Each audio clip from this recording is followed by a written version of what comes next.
Saudi আরবে শামছুল আলম নামে আরও এক হজযাত্রী মারা গেছেন। গত ২৮ এপ্রিল সৌদি আরবের স্থানীয় সময় রাত ৮টায় মারা যান তিনি। পরে বুধবার ফজর নামাজের পর মদিনার জান্নাত আল বাকিতে তাকে সমাহিত করা হয়।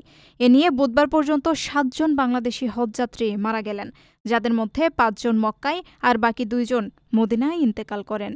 শামছুল আলম রংপুর জেলার কোতোয়ালি মেট্রো থানার ভোগীবালাপাড়ার বাসিন্দা। সরকারি মাধ্যমে হজ পালনের জন্য সৌদি আরব গিয়েছিলেন তিনি। ধর্ম মন্ত্রণালয় জানিয়েছে, গত ২৮ এপ্রিল শারীরিক দুর্বলতা ও অসুস্থতা নিয়ে বাংলাদেশ হজ অফিস মেডিকেল সেন্টারে আসেন শামছুল আলম। সেখানে প্রাথমিক চিকিৎসা দিয়ে উন্নত চিকিৎসার জন্য তাকে স্থানীয় হাসপাতালে পাঠানো হয়।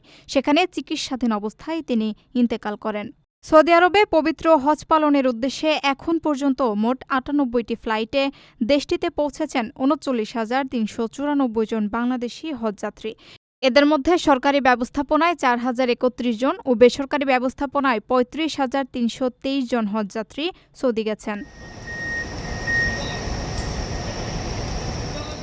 আপনার স্বপ্নগুলো আকাশ ছুবে প্রবাসীর হেলিকপ্টারের মাধ্যমে। বিয়ে, জন্মদিন অথবা যে কোনো বিশেষ প্রয়োজনে হেলিকপ্টার ভাড়া করতে যোগাযোগ করুন স্ক্রিনে দেয়া নাম্বারে। প্রবাসীর হেলিকপ্টার, নিরাপদ ও সাশ্রয়ী বাহনের বিশ্বস্ত নাম।